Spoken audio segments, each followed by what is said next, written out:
안녕하세요. 안경토 회원 여러분. 오늘은 굉장히 뜻깊은 방송입니다. 이유는 안유아 경제투자론 유튜브가 드디어 여러분들의 응원에 힘입어서 10만 명을 넘었습니다. 아직 그 실버 버튼이 오지 않아서 보여줄 수는 없는데 여러분들이 그동안 계속 구독해주고 또 좋아요를 눌러주고 또 많은 분들이 응원의 메시지도 남겨놨기 때문에 오늘 같은 날이 왔다고 생각합니다. 그래서 제가 이번에 감사의 의미로 세미나, 그러니까 10만 돌파 세미나를 하려고 합니다. 저 시간 되신 분들은 와서 들으시면 좋을 것 같아요. 혹은 한국 국내가 아닐 경우 현장에 오기는 힘들지만 온라인으로 동시에 방출합니다. 우리가 줌을 통해서. 그래서 온라인에서도 혹은 집에서도 편하게 들을 수 있습니다. 최근에 이게 한국만의 상황이 아니고요. 일본, 중국, 미국, 전 세계 비슷한 상황인데요. 전체적으로 경제가 많이 죽었습니다. 여러분들이 한국 지방에 가면 이런 걸 많이 느낄 수 있을 것 같고요. 중국 같은 경우는 2선, 3선 도시에 가면 엄청 느낍니다. 사실 2선, 3선 도시 안 가고 상해만 가도 확 느낌이 와요. 국경도 똑같고요. 그리고 미국도 LA라든가 이런 대도시에 가면 바로 경제가 옛날에 우리가 살던 경제가 다르다라는 거를 확 느낄 거예요. 이 말을 다른 말로 표현하면 돈 벌기가 과거보다 어려워졌다. 어려워졌을 뿐만 아니라 예를 들면 똑같은 노력을 했는데 옛날에는 굉장히 쉽게 내가 목표한 바를 이뤘다면 지금은 똑같은 노력해서 그 목표한 바를 못 이룬다라는 거예요. 그리고 젊은 친구들 같은 경우에는 옛날에는 괜찮은 대학만 나오면 취직이 어렵지도 않았고 그냥 쉽게 일을 찾을 수가 있었어요. 근데 지금은 중국도 그렇고 미국도 그렇고 한국도 그렇고 정말 일자리가 없습니다. 특히 옛날에는 일자리가 예를 들면 내가 조금 나의 생활의 업그레이드를 위해서 원하는 일자리가 없을지 모르지만 그냥 노멀한 일자리는 찾기 쉬웠어요. 근데 지금 미국 같은 경우에는 IT 업계에 있는 친구들이 지금 다 일자리에 있거든요. 그러니까 그 기업에서 좀 중간층에 있는 친구들이 일자리가 없어지는 거예요. 한국도 똑같습니다. 중국도 똑같고요. 그러니까 우리가 말하는 그때 그 시점에서 중간층에 있는 친구들이 일자리가 많이 잃습니다. 그래서 이런 친구들이 자기 지금 전문성을 발휘해서 유튜브 하는 친구들도 있고요. 혹은 다른 채널 하는 친구들이 있는데 어쨌든 일자리가 많이 없어진다. 그리고 동네에 내가 좋아하던 식당이 오늘 하루 안에 없어졌다. 내가 거기서 먹었는데 잘 되는 줄 알았는데 그 식당이 어느 순간 문을 닫았다. 아마 이런 경험을 엄청 했을 거예요. 그래서 이런 경험 있는 분들은 댓글에 그런 실제 여러분이 봤던 것을 간단하게라도 적어주시면 제가 현장 이해하는데 훨씬 도움될 것 같습니다. 그래서 요점이 뭐냐? 여러분들이 이 관점을 인정하든 인정하지 않든 실제는 우리의 삶이 크게 말하면 시대적 흐름, 시대적 변화, 작게 말하면 이 시대적 흐름과 시대적 변화를 누가 만들어내냐? 그 시대마다 어느 한 인간이 대통령이라든지 어느 한 사람이 혹 어느 한 기업이 만들어낼 수는 없어요. 그 시대의 주요한 기술의 변화, 그 시대의 문화의 힘, 그 시대의 여러 가지 정치, 역사, 이런 제도 이런 것들이 복합적으로 작용해서 그 시대의 흐름을 만드는데요. 확실한 거는 지금 시대적 흐름이 크게 변했다. 여러분들은 왜 과거에 돈 벌기 쉬웠냐? 내가 그래도 조금만 노력하면 노력한 만큼 나의 부는 이루어졌고 나의 삶이 만들어졌잖아요. 근데 지금 그게 잘 안 된다는 거예요. 근데 그게 왜 그러냐?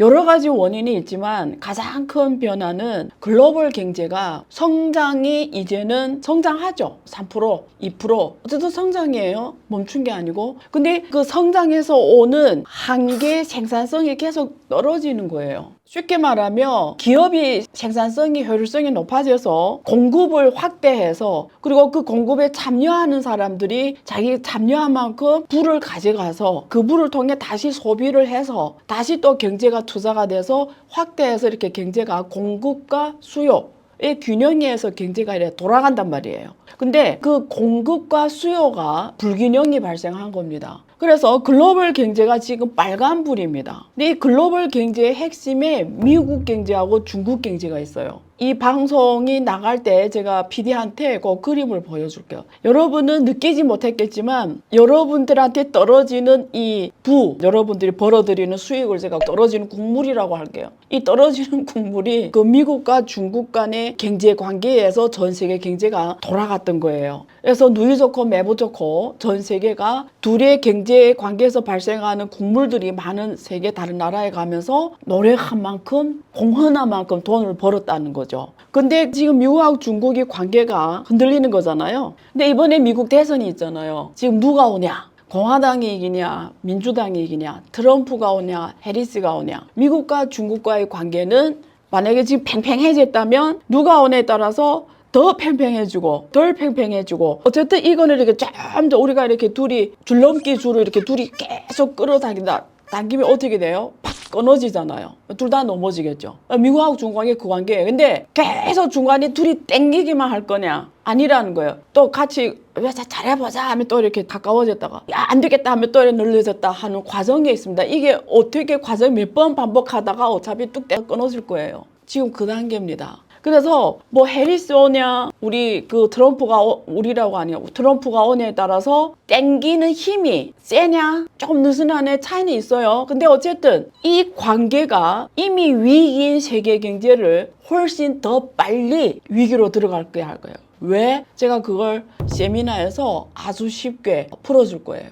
그래서 이걸 읽어야 됩니다. 어릴 때 부모님들이 야 열심히 해라 노력해라 이러잖아요. 방향이 틀리면 아무리 열심히 해도 안 됩니다. 최근에 제가 지인에서 이분이 80년대 미국에 이민 간 분이세요. 근데 예를 들면 한국에서 신발 만들고 뭐 이런 전통 산업에 있었던 거예요. 근데 뭐 배운 게 도둑놈이라고 배운 게 도둑질 아유 모르겠다 말이 있는데 까먹었네. 어쨌든 미국 가서도 자기 해야 되는 일을 해야 되잖아요. 그래서 가서 한국에서 하던 그대로 미국에서 했는데 미국에서 그 산업들이 다 아웃소싱하고 비용의 경쟁력을 못 이기면서 파산한 거예요. 더 열심히 했죠. 미국 가서 훨씬 한국에 있을 때보다 어떻게 하나 그 사회에 생존하려고. 근데 있던 그 업종이 미국에서는 도저히 생존할 수 없는 업종을 그냥 열심히 평생한 게 결국 지금 나이는 엄청 많이 먹었는데 다 없어진 거예요. 그동안 노력했던 모든 것들이. 그리고 여러분들이 뭐 여기 증권이 은행 보험이나 자산을 맡기잖아요. 보통 ETF라든지 이런 펀드에 가입하잖아요. 근데 펀드 가입할 때 가장 중요한 게 뭐냐면 섹터를 잘 고르는 겁니다. 그래서 보통 펀드 매니저들이 파이낸스에 그런 논문이 하나 있어요. 펀드 매니저들이 수익률이 어디서 오냐. 톱전을 JF에 발표된 논문이 있는데 결론이 뭐냐면 이 펀드 매니저들이 수익률이 80% 그러니까 수익률이 높은 펀드 매니저들이 수익률이 80%가 이 사람들이 개인적인 이런 노력이 아니라 섹터에서 온다는 거예요. 80이. 나머지 20 차이가 이 펀드 매니저를 골랐냐 저 펀드 매니저를 골랐냐에 따라서 수익률이 조금 더 높고 더 낮은 거예요. 그러니까 펀드 매니저 A군과 B군이 있는데 A군은 시대적 흐름에 있는 섹터에 투자하는 주로 펀드였다면 B군은 전통산업에 투자한 혹은 이 시대적 흐름에 갈 수 없는 펀드 매니저라고 하면은 얘네는 지게 돼 있다. 80%가 돈 이렇게 됐다는 거예요. 근데 내가 준 돈이 A군에 줬다면 이미 80%를 먹고 들어간다는 거고 그 중에 어느 매니저를 선택하냐에 따라서 플러스 알파라는 거죠. 그것처럼 과거에는 그냥 들어가서 월급만 받고 이런 생활해도 생활하고 또 뭐 아이나 키우고 교육시키고 하는데 문제 없었어요. 근데 이제는 이런 것들을 모르고 그냥 열심히 하고 이러면 답이 없습니다. 기업도 똑같아요. 여러분들이 지금까지 한국이란 나라는 수출 주도형 경제에서 그리고 미국과 중국과 이런 하모니 속에서 글로벌라이제이션 이런 세계적인 경제 추세하에서 한국 기업들이 수출을 주도로 누구나 다 성장할 수가 있었고 거기서 열심히 우리 한국 사람들이 잘 먹고 잘 살게 되었죠. 근데 어느 순간부터 나는 이 기업을 자전거 타는 거하고 똑같은 거예요. 자전거 한번 타면 시험이 안 되잖아요. 발 안 돌리면 넘어지잖아요. 기업하는 게 자전거 타는 거하고 똑같은 거예요. 그러니까 계속 돌려야 되는 거예요. 근데 돌리는데 과거에는 한번 돌리면 훅 나갔는데 지금 아무리 열심히 돌려도 자전거가 앞으로 안 나가는 거예요. 그래서 내가 멈춰 설 수는 없어요. 넘어지니까. 지금 한국 많은 기업들이 중소기업들이 그 상황입니다. 멈춰 설 수는 없어요. 그 소속된 직원들도 있고 가정도 있고 어차피 돌리긴 해야 돼요. 근데 돈 버냐? 못 버는 거예요. 근데 또 어떤 데는 많이 돈을 남겨놨을 거 아니에요. 그 돈을 어딘가 투자하고 싶은데 어디다 투자해야지 잘못 투자해서 또 다 날리고. 근데 그 투자할 때는 꼭 세계의 흐름을 읽어야 되는 거예요. 방향은 맞춰야 되는 거예요. 방향 맞추려면 시대의 변화, 세계 경제의 흐름, 미국의 경제의 흐름, 중국의 경제의 흐름.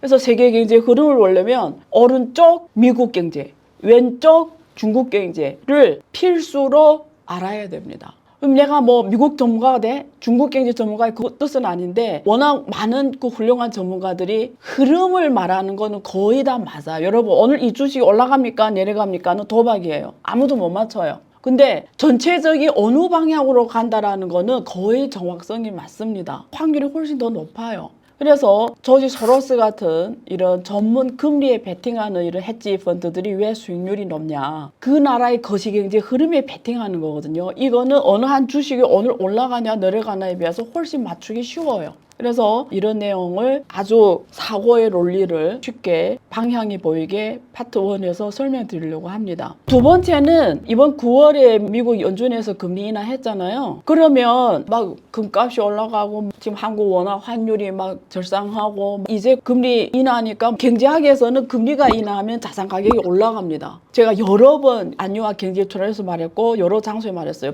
이런 자산 가격의 분모에는 금리가 들어가요. 분자에는 그 자산이 가져오는 미래 현금 흐름이 들어가요. 그러니까 금리와 자산 가격은 역관계입니다. 그럼 금리를 내리면 모든 자산 가격, 부동산을 포함해서 주식, 채권, 금, 비트코인 원래는 원리적으로는 올라갑니다. 그러면 금리 인하했네. 이제 미국 금리 인하하면 이제 경제가 좋아지겠네. 이렇게 생각하기 쉽죠. 그래서 제가 두 번째 주제가 금리 인하가 불황의 끝인가 위기의 시작인가. 2007년 한번 생각해 볼게요. 2007년 9월에 금리를 인하합니다. 2008년에 9월에 세계적인 금융위기가 옵니다. 우연이라고 생각할 수도 있죠. 근데 제가 한번 역대 금융위기에서 금리의 요 변화를 정리해 드릴게요. 여러분 2000년에 인터넷 버블이 터진 걸 다 아실 거예요. 그 전에 시대적 배경을 보면 1999년 6월부터 2000년 5월 거의 1년이죠. 미국에서 금리를 4.75%에서 6.5로 올려버립니다. 그랬더니 일본이 2000년 8월에 금리를 0에서 0.1로 올립니다. 2001년 1월에 미연준이 이 경제에 대한 어떤 그걸 느껴요. 그래서 금리를 내립니다. 그러자 한 달 후인 2001년 2월에 일본이 또 금리를 내립니다. 2001년 12월에 미국에서 금리 내리는 거를 스톱합니다. 6.5에서 금리가 1.75%로 떨어집니다. 그런데 금리를 올리면서 2000년 3월에 나스닥이 먼저 폭락하기 시작합니다. 본격적인 거는 2001년 12월 이후입니다. 인터넷 버블이 전 세계적으로 터지기 시작을 해요. 그래서 세계 경제 위기가 왔습니다. 2004년 6월부터 2006년 6월 2년 동안에 미국에서 금리를 1%에서 5.25%로 급격하게 인상합니다. 미연준이. 그다음에 2006년 7월부터 일본이 또 금리를 인상합니다. 2007년 2월 일본에서 먼저 금리 인상을 스톱을 합니다. 그래서 금리가 0에서 0.5% 간대로 멈춥니다. 금리 인상을. 미국이 2007년 9월에 금리를 인하하기 시작해요. 나스닥이 11월부터 폭락하더니 드디어 2008년 11월에 리만 브라더스 파산하고 그 이듬해 2009년 3월에 최하를 기록합니다. 주시장에. 위기가 2년 동안 만약에 중국이 그렇게 천문학적인 부양책을 안 했으면 세계 경제는 더 심한 위기 속에 들어갔겠죠. 그래서 역시 미국 먼저 인상하고 일본 인상하고 일본 내리고 연준이 내리면서 위기가 터졌습니다. 그러면 이번에는 어떨까? 지금 무슨 버블이 있을 것 같아요, 여러분? AI죠, AI. 인공지능. 여러분, 엔비디아 주가가 어떻게 됐습니까? 제가 엔비디아를 네이버 프리미엄 콘텐츠에서도 자세히 정리했고 제 안유화 경제 방송에서나 여러 장소에서 말한 적이 있는데 이번에 볼게요. 2022년 3월부터 2023년 7월까지 미국에서 금리를 0.25%에서 5.5까지 올렸잖아요. 자, 2024년 올해 7월에 일본에서 금리를 0에서 0.1 사이에 있었던 걸 0.25로 올립니다. 너무 패턴이 비슷하죠. 미국에서 먼저 올리고 그 다음 일본에 올리고 그리고 올해 9월 며칠 전이죠. 미국에서 금리를 내리기 시작했습니다. 그렇죠? 0.5%. 그러면 앞에 패턴대로 보면은 대충 계산했을 때 2025년 1월부터 2026년 12월 사이에 AI 버블이 터질 확률이 굉장히 높습니다. 왜 그러냐? 이게 제가 세미나에서 자세히 말씀드릴 겁니다. 2020년에 코로나가 터지면서 미국이 푼 돈은 천문학적입니다. 유튜브 시간상 자세하게 제가 지금 논리를 다 풀 수는 없어요. 왜냐면 그럼 세미나를 올 필요는 없잖아요. 근데 제가 뭘 말하고자 하냐면 지금 여기 이 자리에서도 그렇고 세미나에서도 그렇고 여러분 제가 살아보니까 그렇더라고요. 그리고 또 제가 배워보니까 그렇더라고요. 그전에는 화학공정 하다 보니까 엔지니어적인 사고방식 요거 하나 만들면 잘 만들고 무슨 일을 하면 열심히 요것만 잘하고 요거 잘 만들어내고 요런 사고방식으로 평생 살아왔어요. 그래서 잘 가르치면 된다. 열심히 교수하나. 공부만 열심히 하고 그래. 아무 생각 없이 살아온 거죠. 그냥 먹고 사는 데는 지장이 없었어요. 교수니까. 근데 지금 실제 기업 현장 컨설팅 하면서 그리고 실제 시장에 들어가서 제가 투자도 하면서 또 이렇게 책도 쓰고 연구를 하면서 또 이렇게 강연도 하면서 나이도 이 나이 때 왔고 제가 보니까 결론이 뭐냐면 첫째, 학교에서는 절대 앞으로 인생 살아가면서 필요한 것들을 가르치지 않는다. 그냥 말만 잘 듣는 사람을 키우면 되는 거예요. 근데 실제 또 우리 주변에 이런 일들을 보면 학교 아무리 높은 데 나와도 말만 잘 듣고 매일 강사하게 점잖게 행동하냐 그건 또 아니더라고요. 학교 교육과 실제 그 사람이 생활에서 하는 행동은 완전 아무 상관이 없을 정도로 어쨌든 학교 교육은 그냥 평준화 교육을 합니다. 진짜 내 인생에 필요한 교육은 안 하더라는 거예요. 그래서 제가 이렇게 열심히 유튜브도 하고 안유아 독서 모임도 지금 4년 넘게 계속 하고 있고 투시경 세미나도 계속 하는 거는 제가 곧 런칭할 A랩도 똑같습니다. 저는 후배들에게 저와 인연을 맺은 사람들한테만 적어도 저처럼 인생을 통해서 이런 도리를 알게 하고 싶지 않아요. 너무 시간 낭비입니다.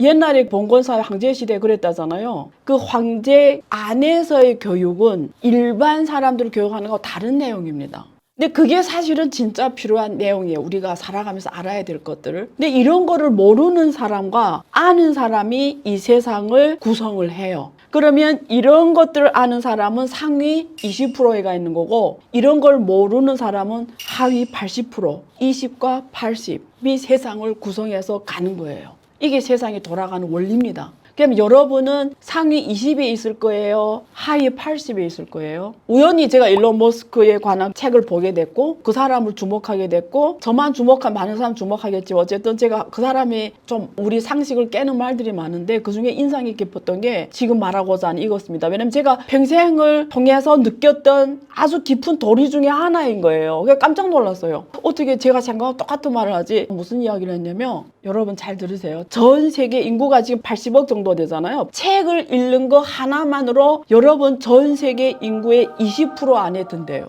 일론 머스크 말에 따르면 80%는 아예 책을 안 읽고 그냥 막 산다라는 거예요. 그래서 제가 안유아 독서 모임을 일론 머스크 말 듣고 한 건 아니지만 제가 인생을 그렇게 깨우친 거예요. 저도 그렇게 생각하는 거예요. 책을 읽는 거 하나만으로 전 세계 인구의 상위 20%에 들어가는 거예요. 두 번째, 뭘 하고자 하는 꿈을 갖는다. 책을 읽는다 플러스 꿈을 갖는다 하나만으로 상위 10%에 속한다는 거예요. 일론 머스크 말대로라면 90%는 꿈 없이 산다는 거예요. 내 앞에 주어진 거 그냥 살아간다는 거예요. 꿈? 우리가 성인 된다면 꿈이 있어 이러면 다 비웃잖아요. 무슨 소리 하냐고 무슨 꿈 같은 소리 그런 식이에요. 그래서 플러스 꿈 그리고 노력까지 한다. 그 꿈을 실현하기 위해서 노력까지 한다면 상위 10%에 들어간다는 거예요. 노력을 해서 성공하냐 안 성공하냐는 중요하지 않다라는 거예요. 이 친구가. 책을 읽으면 상위 20% 들어가고 플러스 꿈이 있고 그걸 지속적으로 한다. 성공이나 실패는 중요하지가 않다. 90%는 이렇게 안 산다는 거예요. 그 다음에 꿈이 있고 지속적으로 했을 뿐만 아니라 성공했다. 이러면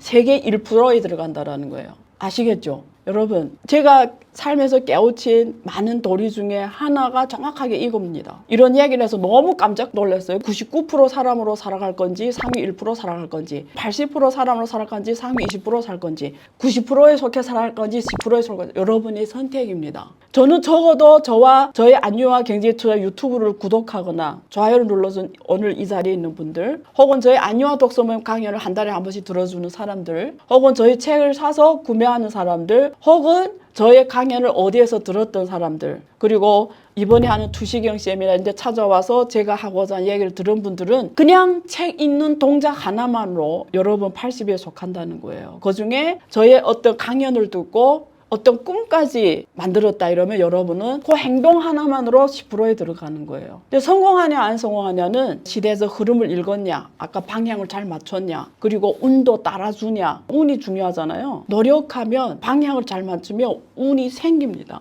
근데 아까 제가 앞에서 그 미국 교포 얘기를 한 것처럼 방향을 잘못 맞추면 아무리 해도 운이 안 따라주는 거죠. 왜? 그건 이미 시대에서 운명이 끝난 거기 때문에. 그래서 이런 얘기들을 안유아 경제투자 유튜브 10만 명을 돌파했으니까 살아오면서 아주 중요한 느꼈던 것들 주제가 5개입니다. 첫 번째가 앞에서 제가 한참 먼저 설명드린 글로벌 경제 과연 빨간불일까? 미국 대선의 시그널 위기의 세계 경제. 두 번째는 미국이 지금 금리를 인하했는데 위기의 시작인가? 왜 2026년까지 버텨야 된다고 얘기했을까? 세 번째는 중국은 피크 차이나라는 말이 많이 나와. 이제 떨어질 일만 남았다. 혹은 미국을 초월해서 결국은 세계 1위 국가로 갈 것이다. 지금 중국발 경제 위기가 올 거냐? 어쨌든 앞에 미국 대선도 좋고 미국 경제도 좋고 세계 경제도 좋고 다 한국에 영향 주잖아요. 한국에 가장 먼저 영향받는 산업, 타격받으면 가장 먼저 타격. 그 시대에서 영향을 받아서 크게 성장하려면 또 어떤 산업들. 이게 세 번째 주제고요. 그리고 요즘에 뉴스를 보면은 한국 부동산이 다시 오른다라는 뉴스가 많이 나올 거예요. 과연 그럴까요? 한국 부동산하고 중국 부동산이 뭐가 다를까요? 결론은 답이 같습니다. 더 놀라운 거는 두 나라 정부의 조치도 같아요. 어떻게 갈까?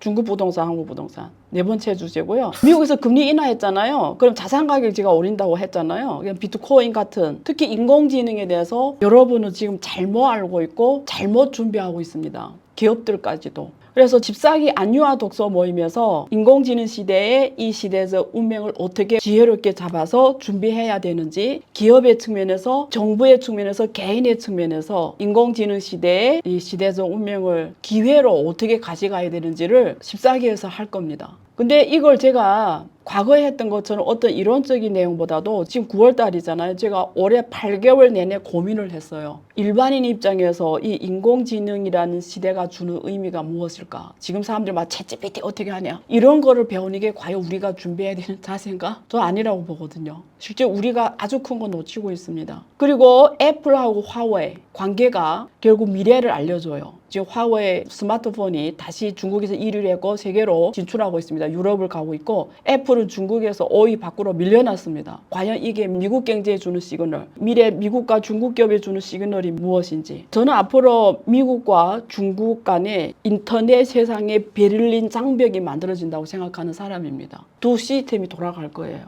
이게 또한 인공지능 시대의 위너와 루저를 결정할 거예요. 그래서 이런 것들을 비트코인을 포함한 디지털 화폐를 주제로 5번에서 하려고 합니다. 모두 5개 주제로 제가 이번 이벤트로 할 건데요. 여러분 제 강의를 다 들으신 분들은 아시겠지만 이게 이벤트다 보니까 거의 여러분들한테 혜택이 다 가도록 하는 강연이에요. 제가 강연장을 빌려서 해야 되기 때문에 그런 최소한의 비용만 받고, 왜냐면 강연장은 유료거든요. 그거는 제가 돈을 내서 대여를 해야 되니까 그런 입장료, 비용만 받고 거의 무료로 해주는 계획입니다. 그래서 여러분들 한번 이 기회를 놓지 말고 휴식 겸 그리고 좀 시야를 넓히는, 여러분 인식을 깨는 시간을 가져가기를 아주 좋은 기회일 거예요. 크게 대가 없이 가져갈 수 있는 좋은 기회입니다. 그래서 10만 돌파를 기념으로 이런 이벤트를 기획했으니까 꼭 기회로 활용하시기를 바라고, 또 한번 그 시간을 통해서 좀 성장할 수 있으면 같이 여러분도 성장하고 저도 성장하고 그랬으면 좋겠습니다. 항상 여러분의 덕분에 제가 이 자리에 있는 거고요. 늘 응원해줘서 고맙고요. 저는 우리 안요한 경제투자론이 20만 명, 30만 명. 근데 이게 사실 구독자 수보다 거기서 실제 깨달음을 가져서 세상을 변화시키는 사람이 많이 나오는 게 더 중요하겠죠. 그래서 저는 10만 명이라도 너무 감사하다. 한 명 한 명이 또 주변에 더 큰 좋은 영향력을 줘서, 선한 영향을 줘서 많은 분들이 그 상위 20%에서 삶을 살아갈 수 있도록 제가 도와주는 게 제가 이 유튜브를 하는 취지입니다.